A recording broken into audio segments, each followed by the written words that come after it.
ಸ್ನೇಹಿತರೆ, ಚರಿತ್ರೆ ಮತ್ತೊಂದು ವಿಡಿಯೋಗೆ ನಿಮಗೆಲ್ಲ ಪ್ರೀತಿಯ ಸ್ವಾಗತ.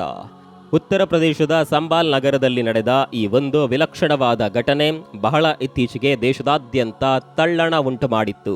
ಅದು ಕಳೆದ ವರ್ಷ 2025 ನವೆಂಬರ್ 22ನೇ ತಾರೀಕು, ಅವತ್ತು ಶನಿವಾರದ ಹಾಫ್ ಡೇ ಸ್ಕೂಲ್ ಮುಗಿಸಿ ಮನೆಗೆ ಬಂದ ರೂಬಿ ಎಂಬಾಕೆಯ ಮಕ್ಕಳಾದ 10 ವರ್ಷದ ದಿವ್ಯಾ ಹಾಗೂ 12 ವರ್ಷದ ಕೃಷ್ಣ ಎಂಬ ಮಕ್ಕಳಿಗೆ ಅವರ ತಾಯಿಯಿಂದ ಒಂದು ವಿಚಿತ್ರ ಸಂಗತಿ ಗೊತ್ತಾಯಿತು. ಅದೇನು ಅಂದರೆ, ಅವತ್ತು ಬೆಳಗ್ಗೆಯಿಂದ ಅವರ ತಂದೆ ಅಂದರೆ 32 ವರ್ಷದ ರಾಹುಲ್ ಎಲ್ಲಿಯೂ ಕಾಣ್ತಾ ಇಲ್ಲ ಹಾಗೂ ಫೋನ್ಗೂ ಸಹ ಸಿಗ್ತಾ ಇಲ್ಲ ಅನ್ನೋದು. ಅವರ ಚಿಕ್ಕಪ್ಪನ ಮನೆಯಲ್ಲಿ ಮದುವೆ ಇತ್ತು, ಅದಕ್ಕೇನಾದರೂ ಅವರು ಹೋಗಿರಬಹುದು ಅಂತ ಅಲ್ಲಿಯೂ ಫೋನ್ ಮಾಡಿ ವಿಚಾರಿಸಿದಾಗ ಅಲ್ಲೂ ಕೂಡ ಅವರು ಬಂದಿಲ್ಲ ಅನ್ನುವ ಸುದ್ದಿ ಕೇಳಿ ಬರುತ್ತೆ. ರಾಹುಲ್ ವೃತ್ತಿಯಲ್ಲಿ ಬಿಲ್ಡಿಂಗ್ ಕಟ್ಟಿಸುವ ಮೇಸ್ತ್ರಿ ಕೆಲಸ ಮಾಡ್ತಾ ಇದ್ದ. ಇದರ ಜೊತೆಗೆ ಶೂ ಹಾಗೂ ಚಪ್ಪಲಿ ತಯಾರಿಸುವ ಕಸುಬನ್ನ ಸಹ ಅವರು ಮಾಡ್ತಾ ಇದ್ರು. ಅವರ ಸ್ನೇಹಿತರು, ಆಪ್ತರು ಹೀಗೆ ಎಲ್ಲರಿಗೂ ಕರೆ ಮಾಡಿ ರಾಹುಲ್ ಬಗ್ಗೆ ವಿಚಾರಿಸಲಾಯಿತು. ಆದರೆ ಯಾರಿಗೂ ಸಹ ರಾಹುಲ್ ಎಲ್ಲಿದ್ದಾನೆ ಅನ್ನುವ ವಿಷಯ ಗೊತ್ತಾಗಿರಲಿಲ್ಲ. ಕಡೆಗೆ ಅವರ ಪತ್ನಿ ರೂಬಿ ಮಕ್ಕಳ ಜೊತೆ ಹೋಗಿ ತಮ್ಮ ಪತಿ ಕೆಲಸ ಮಾಡುವ ಸ್ಥಳಕ್ಕೂ ಹೋಗಿ ಅಲ್ಲಿಯೋ ವಿಚಾರಿಸ್ತಾರೆ. ಆದರೆ ರಾಹುಲ್ ಅಲ್ಲಿಗೂ ಕೂಡ ಬಂದಿರಲಿಲ್ಲ. ಇದರಿಂದಾಗಿ ರೂಬಿ ಭಯದಿಂದ ಅಳೋದಕ್ಕೆ ಶುರು ಮಾಡ್ತಾರೆ. ಆಕೆಯ ಮಕ್ಕಳು ಕೂಡ ತಾಯಿಯ ಅಸಹಾಯಕ ರೋದನೆ ನೋಡಿ ತಾವು ಸಹ ಭಯದಿಂದ ಅಳೋದಕ್ಕೆ ಶುರು ಮಾಡ್ತಾರೆ. ಮಾರನೇ ದಿನ ಅಂದರೆ ನವೆಂಬರ್ 23ರ ಭಾನುವಾರವೂ ಸಹ ರಾಹುಲ್ಗಾಗಿ ಎಲ್ಲ ಕಡೆ ಹುಡುಕಾಟ ನಡೆಸಲಾಗುತ್ತೆ. ರಾಹುಲ್ ಈ ರೀತಿ ನಿಗೂಢ ರೀತಿಯಲ್ಲಿ ಕಣ್ಮರೆಯಾದ ಸಂಗತಿ ಅವನ ಕುಟುಂಬದವರು ಹಾಗೂ ಆತ್ಮೀಯರಿಗೆ ಮಾತ್ರವಲ್ಲದೆ ಆ ಏರಿಯಾದ ಪ್ರತಿಯೊಬ್ಬರಿಗೂ ಸಹ ಅದು ಒಂದು ರೀತಿಯ ಅಚ್ಚರಿ ಹಾಗೂ ಆತಂಕ ಉಂಟು ಮಾಡಿತ್ತು. ನವೆಂಬರ್ 24ರಂದು ರಾಹುಲ್ ಅವರ ಪತ್ನಿ ರೂಬಿ ಸಂಬಾಲ್ ನಗರದ ಪೊಲೀಸ್ ಸ್ಟೇಷನ್ಗೆ ಹೋಗಿ ತಮ್ಮ ಗಂಡ ರಾಹುಲ್ ಕಾಣಿಸ್ತಾ ಇಲ್ಲ ಅಂತ ಅದರ ಬಗ್ಗೆ ಒಂದು ಮಿಸ್ಸಿಂಗ್ ದೂರು ದಾಖಲು ಮಾಡ್ತಾರೆ. ಈ ದೂರನ್ನ ದಾಖಲಿಸಿಕೊಂಡ ಪೊಲೀಸರು ಸಹ FIR ರಿಜಿಸ್ಟರ್ ಮಾಡಿಸಿ ಈ ಕೇಸನ್ನ ಗಂಭೀರವಾಗಿ ಪರಿಗಣಿಸಿ ತನಿಖೆ ಆರಂಭ ಮಾಡ್ತಾರೆ. ಶುರುವಿನಲ್ಲಿ ಅವರಿಗೂ ಸಹ ಈ ಬಗ್ಗೆ ಯಾವುದೇ ಒಂದು ಸುಳಿವು ಸಿಗೋದಿಲ್ಲ. ಹೀಗಿರುವಾಗ ರಾಹುಲ್ ಮಿಸ್ ಆಗಿ ಮುಂದಿನ 15 ದಿನಗಳ ನಂತರ ಅಂದರೆ ಡಿಸೆಂಬರ್ 2ನೇ ವಾರದ ಕೊನೆಯಲ್ಲಿ ಹತ್ತಿರದ ನಾಲೆಯೊಂದರ ಬಳಿ ಒಂದು ಅನಾಮಿಕ ಚೀಲ ಪತ್ತೆಯಾಗುತ್ತೆ. ಅದನ್ನ ಅಲ್ಲಿ ಒಂದಿಷ್ಟು ನಾಯಿಗಳು ಕಚ್ಚಿ ಎಳೆಯುವ ದೃಶ್ಯವನ್ನ ದಾರಿಹೋಕರು ನೋಡಿ ಅನುಮಾನದಿಂದ ಪೊಲೀಸ್ಗೆ ಈ ಕುರಿತು ಸುದ್ದಿ ಮುಟ್ಟಿಸ್ತಾರೆ. ಹಾಗೂ ಆ ಸ್ಥಳದ ಸುತ್ತ ತೀವ್ರ ಸಹಿಸಲಸಾಧ್ಯವಾದ ದುರ್ಗಂಧವು ಹರಡಿದ್ದರ ಬಗ್ಗೆ ಸ್ಥಳೀಯರಿಂದ ಪೊಲೀಸ್ಗೆ ಮಾಹಿತಿ ಸಿಗುತ್ತೆ. ಮಾಹಿತಿ ಪಡೆದ ಪೊಲೀಸರು ತಕ್ಷಣ ಸ್ಥಳಕ್ಕೆ ಧಾವಿಸಿ ಬರ್ತಾರೆ. ಆ ಚೀಲವನ್ನ ನೋಡಿದ ಅವರಿಗೆ ಅದರಲ್ಲಿ ಯಾವುದೇ ಜೀವಿಯ ಶವ ಇರಬೇಕು ಅನ್ನುವ ಅನುಮಾನ ಬರುತ್ತೆ. ಹೀಗಾಗಿ ಸ್ಥಳದಲ್ಲಿದ್ದ ಕ್ರೌಡ್ ಕ್ಲಿಯರ್ ಮಾಡಿ ಅವರು ಅಲ್ಲಿಗೆ ವಿಧಿವಿಜ್ಞಾನ ಸಂಸ್ಥೆಯ ತಜ್ಞರನ್ನ ಸಹ ಕರೆಸ್ತಾರೆ. ಅವರೆಲ್ಲರೂ ಸೇರಿ ಆ ಚೀಲವನ್ನ ಹೊರಗೆಳೆದಾಗ ಅದರ ಪಾಲಿಥೀನ್ ಬ್ಯಾಗ್ ಅಲ್ಲಿ ಇದ್ದಂತಹ ದೊಡ್ಡ ಮಾಂಸದ ಮುಂಡವೊಂದು ಹೊರಗೆ ಬರುತ್ತೆ. ಅದನ್ನು ನೋಡಿದ ಪೊಲೀಸ್ ಹಾಗೂ ವಿಧಿವಿಜ್ಞಾನ ಸಂಸ್ಥೆಯ ತಜ್ಞರಾದಿಯಾಗಿ ಊರ ಗ್ರಾಮಸ್ಥರು ಸಹ ಒಂದು ಕ್ಷಣ ಬೆಚ್ಚಿ ಬೀಳ್ತಾರೆ. ಗುರುತೇ ಸಿಗದಷ್ಟು ಹಾಳಾಗಿ ಹೋಗಿದ್ದ ಆ ಮಾಂಸದ ಮುದ್ದೆಯನ್ನ ನಾಯಿ ಹಾಗೂ ಇತರೆ ಜೀವಿಗಳು ಕಚ್ಚಿ ಎಳೆದಾಡಿ ಸಾಕಷ್ಟು ಹಾನಿ ಮಾಡಿದ್ದವು. ಆ ವ್ಯಕ್ತಿಯನ್ನ ಯಾರೋ ಕೊಲೆ ಮಾಡಿ ಇಲ್ಲಿ ತಂದು ಬ್ಯಾಗಲ್ಲಿಟ್ಟು ಹೂತ್ ಹಾಕಿದ್ದಾರೆ ಅನ್ನೋದು ಮೇಲ್ನೋಟಕ್ಕೆ ಸ್ಪಷ್ಟವಾಗಿತ್ತು. ಆದರೆ ಆ ವ್ಯಕ್ತಿ ಯಾರು ಅನ್ನೋದು ಮಾತ್ರ ತಕ್ಷಣಕ್ಕೆ ಯಾರಿಗೂ ಗೊತ್ತಾಗ್ಲಿಲ್ಲ. ತಕ್ಷಣವೇ ಅದನ್ನ ವಶಕ್ಕೆ ಪಡೆದ ಅಧಿಕಾರಿಗಳು ಅದನ್ನು ಹತ್ತಿರದ ಆಸ್ಪತ್ರೆಯ ಶವಾಗಾರಕ್ಕೆ ಸಾಗಿಸ್ತಾರೆ. ಇಲ್ಲಿಂದ ಇಡೀ ಉತ್ತರ ಪ್ರದೇಶ ರಾಜ್ಯವೇ ತಲ್ಲಣಗೊಳ್ಳುವಂತಹ ಭಯಾನಕ ಹಾಗೂ ವಿಲಕ್ಷಣವಾದ ಪ್ರಕರಣವೊಂದು ಚಿತ್ರ ವಿಚಿತ್ರ ತಿರುವುಗಳನ್ನು ಪಡೆಯುತ್ತಾ ಎಲ್ಲರ ಮುಂದೆ ತೆರೆದುಕೊಳ್ಳುತ್ತಾ ಸಾಗುತ್ತೆ. ಇವತ್ತಿನ ಈ ವಿಡಿಯೋದಲ್ಲಿ ದೇಶವನ್ನೇ ನಡುಗಿಸಿದ್ದ ಈ ಒಂದು ಭಯಾನಕವಾದ ಪ್ರಕರಣದ ಕುರಿತಾದ ರೋಚಕ ವಿವರವನ್ನ ಎಳೆಯಾಗಿ ತಿಳಿಸ್ತೀವಿ ಬನ್ನಿ.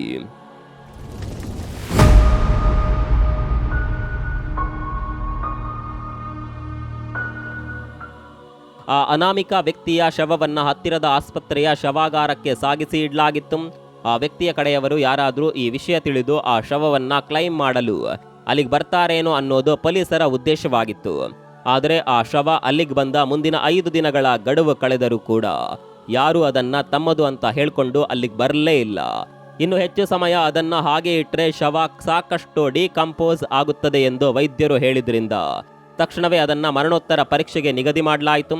ಅದರ ಪೋಸ್ಟ್ ಮಾರ್ಟಮ್ ವರದಿ ಈ ಕೇಸ್ನ ಕುರಿತಾದ ಕೆಲವು ಸುಳಿವುಗಳ ಜೊತೆ ಹೊರಬರುತ್ತೆ.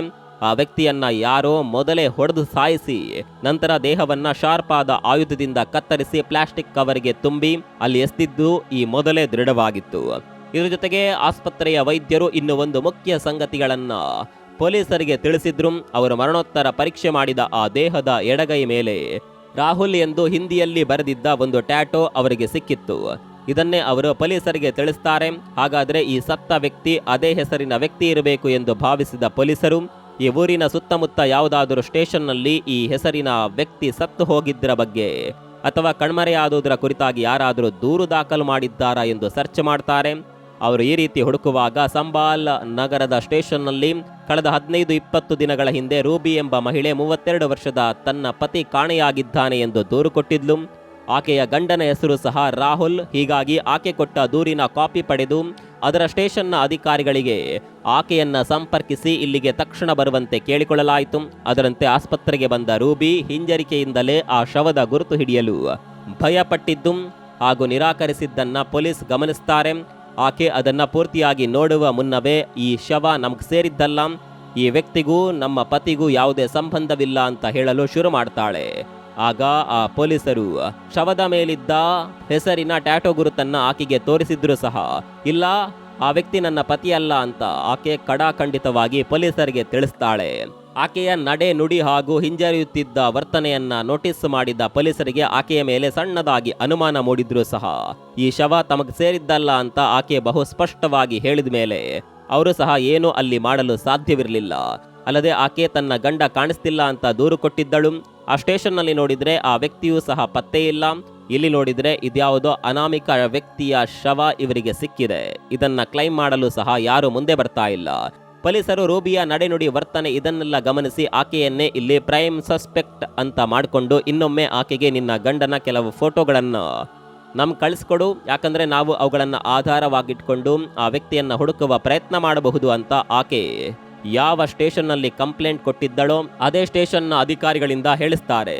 ಸಾಮಾನ್ಯವಾಗಿ ಯಾವುದೇ ಮಹಿಳೆ ತನ್ನ ಗಂಡನನ್ನ ನಿಜವಾಗಿಯೂ ಕಳೆದುಕೊಂಡಿದ್ದರೆ ಅಂತಹ ಹೆಣ್ಣಿನಲ್ಲಿ ಇರಬೇಕಾದ ಭಯ, ದುಗುಡ, ಕಾತರ, ನಿರೀಕ್ಷೆ ಇದ್ಯಾವುದು ಸಹ ಗಂಡನನ್ನ ಕಳೆದುಕೊಂಡಿದ್ದ ರೂಬಿಯಲ್ಲಿ ಅವರಿಗೆ ಕಾಣಿಸಲಿಲ್ಲ.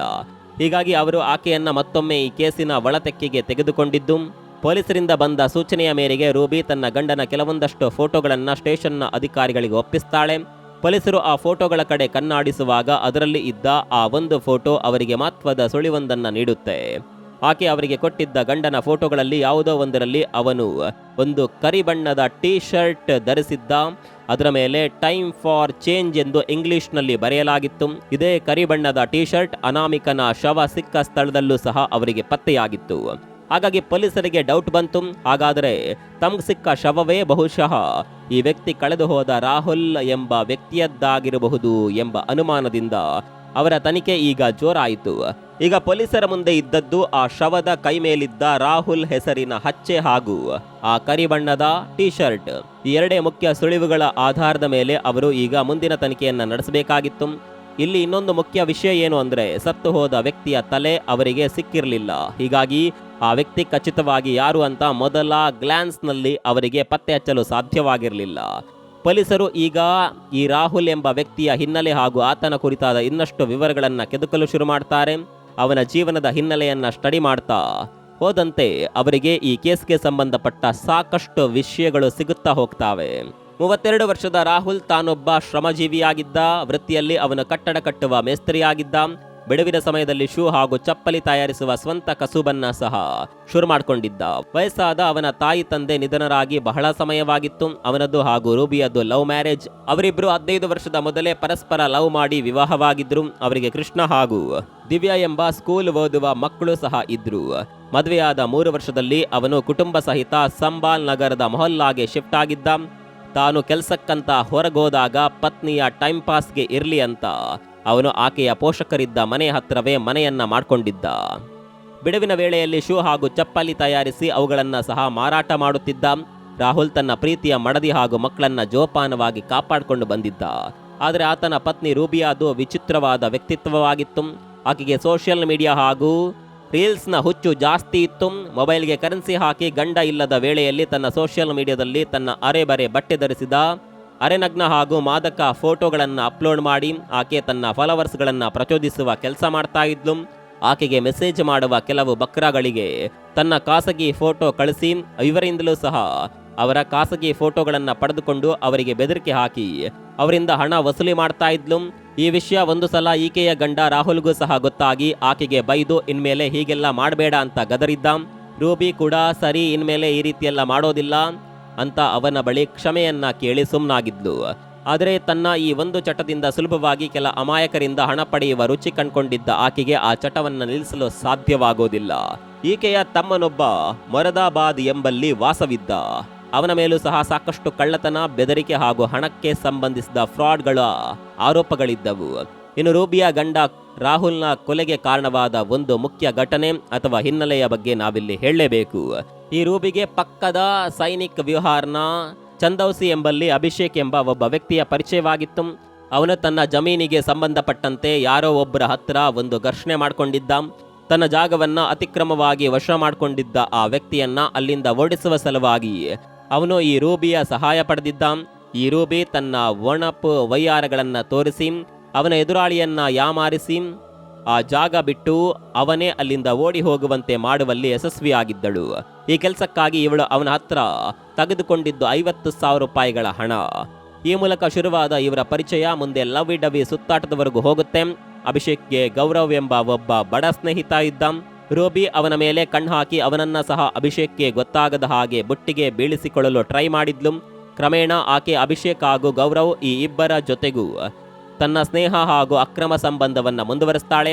ಪ್ರೀತಿಯ ಗಂಡ ಹಾಗೂ ಮುದ್ದಾದ ಇಬ್ಬರು ಮಕ್ಕಳಿದ್ರೂ ಸಹ ಇವಳಿಗೆ ಇಬ್ಬಿಬ್ಬರು ಬಾಯ್ ಫ್ರೆಂಡ್ಸ್ ಬೇಕು. ಜೊತೆಗೆ ಅವರನ್ನ ಮನೆಗೂ ಸಹ ಕರೆದುಕೊಂಡು ಬಂದು ತನ್ನ ಮಕ್ಕಳಿಗೂ ಪರಿಚಯ ಮಾಡಿಸಿ ಎಲ್ಲರ ಮುಂದೆ ಅವರನ್ನ ಅಣ್ಣ ಅಂತ ಕರಿತಾ ಇದ್ಲು ಹಾಗೂ ಮಕ್ಕಳಿಗೂ ಸಹ ಅವರನ್ನ ಮಾಮ ಅಂತ ಕರೀರಿ ಅಂತ ಹೇಳ್ತಾ ಇದ್ಲು. ಅಭಿಷೇಕನ್ಗೆ ಗೊತ್ತಾಗದ ಹಾಗೆ ಗೌರವ್ನ ಜೊತೆ ಹಾಗೂ ಗೌರವ್ಗೆ ಗೊತ್ತಾಗದ ಹಾಗೆ ಅಭಿಷೇಕ್ನ ಜೊತೆ ಸುತ್ತಾಡಲು ಈ ರೂಬಿ ಶುರು ಮಾಡ್ತಾಳೆ. ಒಂದ್ಸಲ ಯಾವುದೋ ಒಂದು ಲಾಡ್ಜ್ ರೂಮಲ್ಲಿ ಗೌರವ್ ಹಾಗೂ ರೂಬಿ ಇಬ್ರು ಖಾಸಗಿಯಾಗಿ ಇದ್ದಿದ್ದನ್ನ ಅಭಿಷೇಕ್ ಗಮನಿಸಿ ಗೌರವನನ್ನ ಸಾಕಷ್ಟು ನಿಂದಿಸ್ತಾನೆ. ಇದರ ನಂತರ ರೂಬಿ ಅಭಿಷೇಕ್ನ ಸಹವಾಸ ಬಿಟ್ಟು ಗೌರವನ ಜೊತೆ ಓಡಾಡಿಕೊಂಡಿರಲು ಶುರು ಮಾಡ್ತಾಳೆ. ಇವರಿಬ್ಬರ ಕಳ್ಳ ಸಂಬಂಧದ ಬಗ್ಗೆ ತನ್ನ ಗಂಡ, ಮಕ್ಕಳು ಹಾಗೂ ಯಾರಿಗೂ ಸಹ ಗೊತ್ತಿರಲಿಲ್ಲ. ಎಲ್ಲರಿಂದ ಅದನ್ನ ಮುಚ್ಚಿಟ್ಟು ರೂಬಿ ಗೌರವನ ಜೊತೆ ತನ್ನ ಅಕ್ರಮ ಸಂಬಂಧ ನಡೆಸಿಕೊಂಡು ಬಂದಿದ್ಲು. ಹೀಗಿದ್ದಾಗ ನವೆಂಬರ್ 21ನೇ ತಾರೀಕು ಆ ಕರಾಳ ದಿನ ಬಂತು. ಅದೇ ದಿನದ ರಾತ್ರಿಯೇ ತನಗೆ ಹೆಂಡತಿ ಹಾಗೂ ಈಕೆಯ ಗೆಳೆಯ ಮೃತ್ಯು ಸ್ವರೂಪವಾಗಿ ಪರಿಣಮಿಸಲಿದ್ದಾರೆ ಎಂಬ ನಗ್ನ ಸಂಗತಿ ರಾಹುಲ್ಗೆ ಗೊತ್ತಿರಲಿಲ್ಲ. ಪಕ್ಕದ ಊರಲ್ಲಿ ತನ್ನ ಚಿಕ್ಕಪ್ಪನ ಮನೆಯಲ್ಲಿ ಒಂದು ಮದುವೆ ನಡೀತಾ ಇದೆ. ಅದರ ತಯಾರಿಗೆ ಒಂದಷ್ಟು ಐಟಮ್ಸ್ ತರೋದಾಗಿ ತಿಳಿಸಿದ ರಾಹುಲ್ ಅವತ್ತು ಮನೆಯಿಂದ ಪತ್ನಿಗೆ ವಿದಾಯ ತಿಳಿಸಿ ಹೊರಟಿದ್ದ. ಈ ರೀತಿ ಹೋದವನು ತಿರುಗಿ ಮಾರನೇ ದಿನ ಬರ್ತಾನೆ ಎಂದು ಭಾವಿಸಿದ್ದ ರೂಬಿ ಅವನು ಬರುವಷ್ಟರೊಳಗೆ ತನ್ನ ಗೆಳೆಯನ ಜೊತೆ ತನ್ನ ಮನೆಯಲ್ಲಿ ಒಂದು ರಾತ್ರಿ ಏಕಾಂತವಾಗಿ ಕಳೆಯುವ ಕೆಟ್ಟ ಪ್ಲಾನ್ ಮಾಡಿದ್ಲು. ಅದರಂತೆ ಅವತ್ತು ಮಕ್ಕಳನ್ನ ತನ್ನ ಪೋಷಕರ ಅಂದ್ರೆ ಅವರ ತಾತ ಅಜ್ಜಿ ಮನೆಗೆ ಕಳಿಸಿ ಅಲ್ಲೇ ಆಟ ಆಡಿಕೊಂಡಿದ್ದು ಊಟ ಮಾಡಿ ಮಲಗಲು ಹೇಳ್ತಾಳೆ. ತನಗಿಲ್ಲಿ ತುಂಬ ಮನೆ ಕೆಲಸ ಇದೆ, ಹಾಗಾಗಿ ನೀವು ಇಲ್ಲಿದ್ರೆ ಕೆಲಸ ಸಾಗೋದಿಲ್ಲ ಎಂದು ಹೇಳಿ ಅವರನ್ನ ಅಲ್ಲಿಗೆ ಕಳಿಸ್ತಾಳೆ. ಅದೇ ರಾತ್ರಿ ತನ್ನ ಗೆಳೆಯನಿಗೆ ಫೋನ್ ಮಾಡಿ ವಿಷಯ ತಿಳಿಸಿ ಮನೆಗೆ ಕರೆಸಿಕೊಳ್ಳುತ್ತಾಳೆ. ಇವಳಿಂದ ಮೆಸೇಜ್ ಬಂದ ತಕ್ಷಣ ಅವಳ ಗೆಳೆಯ ಅವಳ ಮನೆಗೆ ಹಾಜರಾಗ್ತಾನೆ. ಇಬ್ರು ಸಹ ಅವತ್ತು ರಾತ್ರಿ ಒಟ್ಟಿಗೆ ಊಟ ಮಾಡಿ ಆ ಮನೆಯ ಒಂದೇ ಕೋಣೆಯಲ್ಲಿ ಒಟ್ಟಿಗೆ ಮಲಗ್ತಾರೆ. ಆದರೆ ಅನಿರೀಕ್ಷಿತವಾಗಿ ಅವತ್ತು ಮಧ್ಯರಾತ್ರಿಯ ಸಮಯಕ್ಕೆ ರಾಹುಲ್ ಅಚಾನಕ್ಕಾಗಿ ಮನೆಗೆ ಬರ್ತಾನೆ. ಹಾಗೆ ಬಂದವನೇ ತನ್ನ ಹೆಂಡತಿಯನ್ನ ಆಕೆಯ ಇನಿಯನ ಜೊತೆ ನೋಡಬಾರದ ಸ್ಥಿತಿಯಲ್ಲಿ ನೋಡ್ತಾನೆ. ಹಾಗೆ ನೋಡಿದ ಹಾಗೆ ಮೇಲೆ ಕೆರಳಿ ಕೆಂಡವಾದ ರಾಹುಲ್ ಆಕೆಯನ್ನ ವಾಮಾಚ ಗೋಚರವಾಗಿ ನಿಂದಿಸಿ ಅದೇ ಸ್ಥಿತಿಯಲ್ಲಿ ಆಕೆಯ ಮನೆಯವರಿಗೆ ಹಿಡಿಸಿಕೊಡಲು ಪ್ರಯತ್ನ ಪಟ್ಟಾಗ ಅವನು ಆ ರೀತಿ ಮಾಡಿದ್ರೆ ನಮ್ಗೆ ತೊಂದರೆ ಅಂತ ಯೋಚಿಸಿದ ರೂಬಿ ತನ್ನ ಗೆಳೆಯನಿಗೆ ಅವನನ್ನ ಸಾಯಿಸುವಂತೆ ಆದೇಶ ಮಾಡ್ತಾಳೆ. ಆಗ ಅವಳ ಗೆಳೆಯ ಗೌರವ್ ಅಲ್ಲೇ ಇದ್ದ ಒಂದು ಕಬ್ಬಿಣದ ರಾಡ್ ತೆಗೆದುಕೊಂಡು ರಾಹುಲ್ ಕಡೆಗೆ ಎಸೆದ. ಅದು ತನಗೆ ಬೀಸಿದ ರಭಸಕ್ಕೆ ರಾಹುಲ್ ಕೆಳಗೆ ಬಿದ್ದ. ಹಾಗೆ ಬಿದ್ದವನಲ್ಲಿ ಇನ್ನೂ ಅರೆಬರೆ ಜೀವ ಹಾಗೆ ಉಳಿದಿತ್ತು. ಆಗ ಅಲ್ಲಿ ಬೀರು ಕೆಳಗೆ ಇದ್ದ ಒಂದು ಸುತ್ತಿಗೆಯನ್ನ ತೆಗೆದುಕೊಂಡ ರೂಬಿ ತನ್ನ ಗಂಡನ ತಲೆಗೆ ಜೋರಾಗಿ ಹೊಡೆದು ಸಾಯಿಸಲು ಟ್ರೈ ಮಾಡ್ತಾಳೆ. ಮೊದಲೇ ಕಬ್ಬಿಣದ ರಾಡಿನ ಪೆಟ್ಟಿನಿಂದ ಅಸ್ವಸ್ಥನಾಗಿದ್ದ ರಾಹುಲ್ ಸುತ್ತಿಗೆಯ ಏಟಿಗೆ ಅಲ್ಲೇ ಕೊನೆಸುರಿಳುತ್ತಾನೆ. ನವೆಂಬರ್ 22ರ ಮಧ್ಯರಾತ್ರಿ ಸುಮಾರು 2 ಗಂಟೆಗೆ ಇದೆಲ್ಲ ನಡೆದು ಹೋಗಿತ್ತು. ಯಾವುದು ಆಗಬಾರ್ದು ಅಂತ ಅಂದುಕೊಂಡಿದ್ರೋ ಆ ಕೆಲಸ ಈಗ ಆಗಿ ಹೋಗಿದೆ. ಇನ್ನು ಇದರ ಬಗ್ಗೆ ಹೆಚ್ಚು ಯೋಚಿಸಿ ಪ್ರಯೋಜನವಿಲ್ಲ. ಇದು ಅಕ್ಕಪಕ್ಕದ ಯಾರಿಗೂ ಗೊತ್ತಾಗಬಾರ್ದು, ವಿಶೇಷವಾಗಿ ತನ್ನ ಮಕ್ಕಳಿಗಂತೂ ಗೊತ್ತಾಗ್ಲೇಬಾರ್ದು ಅಂತ ಅಂದುಕೊಂಡ ರೂಬಿ ತನ್ನ ಗೆಳೆಯನಿಗೆ ಇದನ್ನೆಲ್ಲ ಬೇಗನೆ ಅಳಿಸಿ ಹಾಕುವಂತೆ ಸೂಚಿಸ್ತಾಳೆ. ಅವನು ಶವವನ್ನ ಅಲ್ಲೇ ಒಂದು ಕಡೆ ಅಡಗಿಸಿಟ್ಟು ಮನೆಯನ್ನೆಲ್ಲ ಅವಳಿಗೆ ಕ್ಲೀನ್ ಮಾಡುವಂತೆ ಹೇಳುತ್ತಾನೆ. ನಾನು ಬೆಳಗ್ಗೆ ಬಂದು ಇದನ್ನೆಲ್ಲ ಕ್ಲಿಯರ್ ಮಾಡ್ತೀನಿ ಅಂತ ಹೇಳಿ ಅವನು ಅಲ್ಲಿಂದ ಹೊರಟ. ಈ ಕಡೆ ರೂಬಿ ಏನೂ ಆಗೇ ಇಲ್ಲ ಎನ್ನುವಂತೆ ರೂಮಿಗೆ ಹೋಗಿ ಮಲಗಿ ಬೆಳಗ್ಗೆ ಎದ್ದು ಮಕ್ಕಳನ್ನ ಸಹ ತನ್ನ ಪೋಷಕರ ಮನೆಗೆ ಹೋಗಿ ಬೇಗ ಎಬ್ಬಿಸಿ ಅವತ್ತು ಶನಿವಾರವಾದ್ರಿಂದ ಅವರನ್ನ ಬೇಗ ರೆಡಿ ಮಾಡಿಸಿ ಸ್ಕೂಲ್ಗೆ ಅವಸರದಿಂದ ಕಳಿಸ್ತಾಳೆ.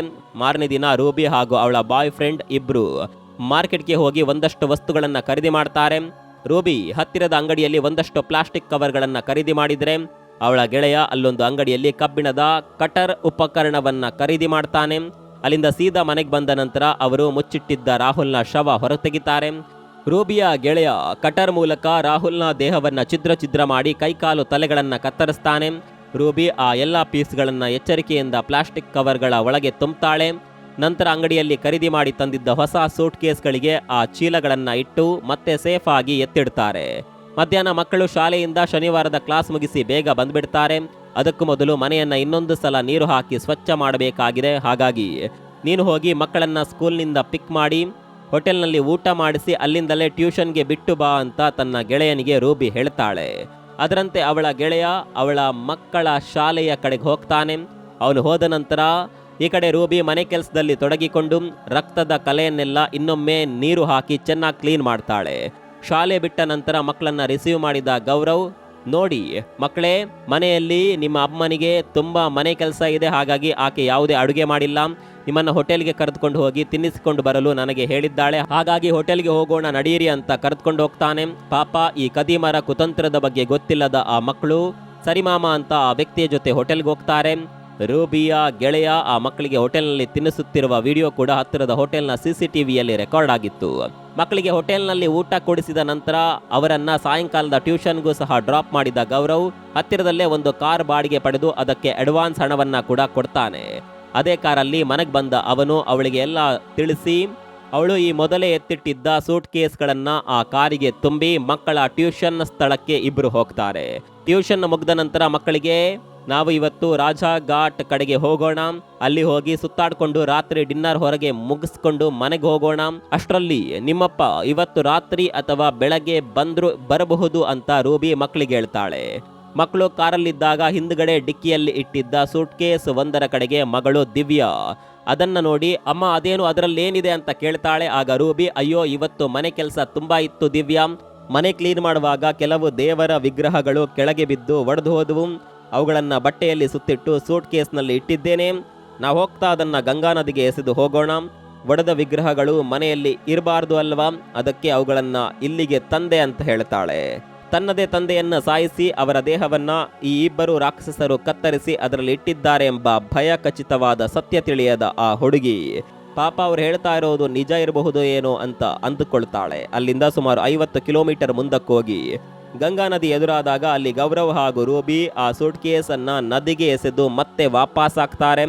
ಅವರು ವಾಪಸ್ ಮನೆಗೆ ಬಂದ ನಂತರ ತನ್ನ ಸ್ಕೂಟಿಯಲ್ಲಿ ಗೌರವ್ ರಾಹುಲ್ನ ಕತ್ತರಿಸಲ್ಪಟ್ಟ ಕೈ ಕಾಲು ಹಾಗೂ ತಲೆಗಳನ್ನ ಇಟ್ಟಿದ್ದ ಇನ್ನೊಂದು ಸೂಟ್ ಕೇಸ್ ತೆಗೆದುಕೊಂಡು ಅದನ್ನ ಸಹ ಪಕ್ಕದ ನಾಲೆಯ ಕಡೆ ತೆಗೆದುಕೊಂಡು ಹೋಗಿ ಎಸೆದು ಕೈ ತೊಳೆದುಕೊಂಡ. ಹೀಗೆ ಮಾಡಿದರೆ ಇದರ ಬಗ್ಗೆ ಯಾರಿಗೂ ಗೊತ್ತಾಗೋದಿಲ್ಲ. ಆಮೇಲೆ ರಾಹುಲ್ ಎಲ್ಲೋ ಮಿಸ್ ಆಗಿದ್ದಾನೆ ಅಂತ ನಾವೇ ನಾಟಕ ಮಾಡಿ ಪೊಲೀಸ್ ಕಂಪ್ಲೇಂಟ್ ಕೊಟ್ಬಿಟ್ರೆ ಯಾರಿಗೂ ನಮ್ಮ ಮೇಲೆ ಅನುಮಾನ ಬರೋದಿಲ್ಲ. ಇನ್ನು ನದಿಗೆ ಎಸೆದ ಚೀಲಗಳನ್ನು ಯಾವುದಾದರೂ ಜಲಚರಗಳು ಅಥವಾ ಜೀವಿಗಳು ಕಚ್ಚಿ ತಿಂದು ನಾಶ ಮಾಡಿಬಿಟ್ರೆ ನಾವು ಮಾಡಿದ ಕೆಟ್ಟ ಕೆಲಸಕ್ಕೆ ಯಾವುದೇ ಸಾಕ್ಷಿ ಉಳಿಯೋದಿಲ್ಲ ಅನ್ನೋದು ಅವರ ನಂಬಿಕೆಯಾಗಿತ್ತು. ಆದರೆ ಅಪರಾಧಿ ಎಷ್ಟೇ ಚಾಣಾಕ್ಷನಾಗಿದ್ದರೂ ಕೂಡ ಏನಾದರೂ ಒಂದು ಸುಳಿವನ್ನ ಬಿಟ್ಟೇ ಬಿಡ್ತಾನೆ ಅನ್ನೋದಕ್ಕೆ ಪೊಲೀಸರಿಗೆ ಸಿಕ್ಕ ರಾಹುಲ್ನ ಟೀ ಶರ್ಟ್ ಹಾಗೂ ಅವನ ಕೈ ಮೇಲಿದ್ದ ಹೆಸರಿನ ಹಚ್ಚೆ ಗುರುತುಗಳೇ ಈ ಕೇಸನ್ನ ಬಯಲು ಮಾಡಿದ್ದವು. ಪೊಲೀಸ್ ತಕ್ಷಣವೇ ರೂಬಿ ಹಾಗೂ ಅವಳ ಗೆಳೆಯ ಮತ್ತು ಟ್ಯಾಕ್ಸಿ ಚಾಲಕ ಈ ಮೂವರನ್ನ ಸಹ ತಮ್ಮ ವಶಕ್ಕೆ ಪಡೆದು ಅವರನ್ನ ವಿಚಾರಣೆ ಮಾಡಿ ಅವರಿಂದ ಈ ಕೇಸ್ಗೆ ಸಂಬಂಧಪಟ್ಟ ಎಲ್ಲ ಹೇಳಿಕೆಗಳನ್ನ ಕೇಳಿ ದಾಖಲಿಸಿಕೊಂಡರು. ಆದರೆ ರೂಬಿ ಮಾತ್ರ, ನೀವು ನಮ್ಮನ್ನ ಏನು ಮಾಡೋದಕ್ಕೆ ಬರೋಲ್ಲ, ಈ ಕೊಲೆ ಆರೋಪವನ್ನ ನೀವು ನಮ್ಮ ಮೇಲೆ ಹೊರಿಸಲು ಸಾಧ್ಯವಿಲ್ಲ, ಯಾಕಂದ್ರೆ ಇನ್ನು ಆ ಶವದ ತಲೆ ಸಿಕ್ಕಿಲ್ಲ, ಅದು ಸಿಗುವವರೆಗೂ ನಾವು ನಿರಪರಾಧಿನೇ, ನಿಮ್ಮ ಇಲಾಖೆಗೆ ಸಾಧ್ಯವಾಗುವುದಾದರೆ ನಮ್ಮನ್ನ ಅಪರಾಧಿಗಳು ಅಂತ ಪ್ರೂವ್ ಮಾಡಿ ನೋಡೋಣ ಅಂತ ಪೊಲೀಸರಿಗೆ ವಿಚಾರಣೆಯ ಒಂದು ಸಂದರ್ಭದಲ್ಲಿ ಸವಾಲು ಹಾಕಿದ್ದಳು. ಆದರೆ ರೂಬಿ ಹಾಗೂ ಅವಳ ಗೆಳೆಯನ ತರಹದ ವಿಲಕ್ಷಣ ಹಂತಕರನ್ನ ಪೊಲೀಸ್ ಇಲಾಖೆ ಇದುವರೆಗೂ ಸಾಕಷ್ಟು ಜನರನ್ನ ನೋಡಿದೆ. ಅವರು ಶವ ಪತ್ತೆ ಹಚ್ಚಿದಾಗ ಅವರಿಗೆ ರಾಹುಲ್ನ ತಲೆಯೊಂದು ಸಿಗ್ಲಿಲ್ಲ ನಿಜ. ಹಾಗಂತ ಇಲ್ಲಿ ಇವರು ಮಾಡಿದ್ದನ್ನ ಮುಚ್ಚಾಕಲು ಸಾಧ್ಯವಿಲ್ಲ, ಯಾಕಂದ್ರೆ ರಾಹುಲ್ಗೆ ಮಕ್ಕಳಿದ್ದಾರೆ. ಅವರು ಮತ್ತು ರಾಹುಲ್ನ ದೇಹದ DNA ಮ್ಯಾಚ್ ಮಾಡಿ ಅದು ಅವರ ತಂದೆನ ಅಥವಾ ಅಲ್ವಾ ಅನ್ನೋದನ್ನ ಸುಲಭವಾಗಿ ಪತ್ತೆ ಹಚ್ಚೋದಕ್ಕೆ ಸಾಧ್ಯವಿದೆ. ಇನ್ನು ವಿಚಾರಣೆ ಸಮಯದಲ್ಲಿ ರೂಬಿ ಹಾಗೂ ಇವಳ ಗೆಳೆಯ ಈ ಇಬ್ಬರು ಹೇಳಿದ ಹೇಳಿಕೆಗಳ ಸಾಕ್ಷಿಗಳು ಪೊಲೀಸರ ಹತ್ತಿರ ಇವೆ. ಇದನ್ನೆಲ್ಲ ಈ ಆಧಾರವಾಗಿಟ್ಕೊಂಡು ಅವರಿಗೆ ಶಿಕ್ಷೆ ಪ್ರಕಟ ಮಾಡೋದು ಅಸಾಧ್ಯ ಏನಲ್ಲ. ಈ ಕೇಸ್ ಇನ್ನೂ ಸಹ ತನಿಖಾ ಹಂತದಲ್ಲಿದೆ. ಇವತ್ತೆಲ್ಲ ನಾಳೆ ರಾಹುಲ್ ಕೊಲೆಗೆ ಕಾರಣರಾದವರಿಗೆ ಸೂಕ್ತ ಶಿಕ್ಷೆ ಸಿಗೋದು ಗ್ಯಾರಂಟಿ. ಇಲ್ಲಿ ಕೊಲೆಯಾಗಿದ್ದು ಕೇವಲ ರಾಹುಲ್ ಮಾತ್ರ ಅಲ್ಲ, ಇದು ಒಬ್ಬ ಪ್ರಾಮಾಣಿಕ ಹಾಗೂ ಶ್ರಮಜೀವಿ ವ್ಯಕ್ತಿಯೊಬ್ಬ ತನ್ನ ಹೆಂಡತಿ ಹಾಗೂ ಕುಟುಂಬದ ಮೇಲೆ ಇಟ್ಟಿದ್ದ ನಂಬಿಕೆಯ ಕೊಲೆ. ಮನುಷ್ಯತ್ವ ಹಾಗೂ ಆ ಮಕ್ಕಳ ಭವಿಷ್ಯ ಈ ಎರಡು ಸಹ ಇಲ್ಲಿ ಕಗ್ಗೊಲೆಗೀಡಾಗಿವೆ. ಇಷ್ಟೆಲ್ಲ ಮಾಡಿದ ರೂಬಿ ಹಾಗೂ ಅವಳ ಗೆಳೆಯ ಇದರಿಂದ ಸಾಧಿಸಿದ್ದಾದರೂ ಏನನ್ನ? ಇದೆಲ್ಲದರಿಂದ ಅವರಿಗೆ ಸಿಕ್ಕಿದ್ದಾದರೂ ಏನು? ಮನುಷ್ಯ ತನ್ನ ಸ್ವಾರ್ಥ ಸಾಧನೆಗಾಗಿ ಎಂತಹ ಕ್ರೂರ ಹಂತಕ್ಕೂ ಸಹ ಹೋಗಬಲ್ಲ ಎನ್ನಲು ಪ್ರಸ್ತುತ ಈ ಒಂದು ಘಟನೆಯ ದುರಂತ ಸಾಕ್ಷಿ. ಇದಿಷ್ಟು ಸಹ ಈ ಒಂದು ಪ್ರಕರಣದ ಸಮಗ್ರ ವರದಿ. ಇದರ ಕುರಿತಾದ ನಿಮ್ಮ ಎಲ್ಲ ಅನಿಸಿಕೆಗಳನ್ನು ನಮ್ಮೊಂದಿಗೆ ಮುಕ್ತವಾಗಿ ಹಂಚಿಕೊಳ್ಳಿ. ಮುಂದಿನ ವಿಡಿಯೋದಲ್ಲಿ ಸಿಗೋಣ. ಅಲ್ಲಿವರೆಗೂ ನಮಸ್ಕಾರ.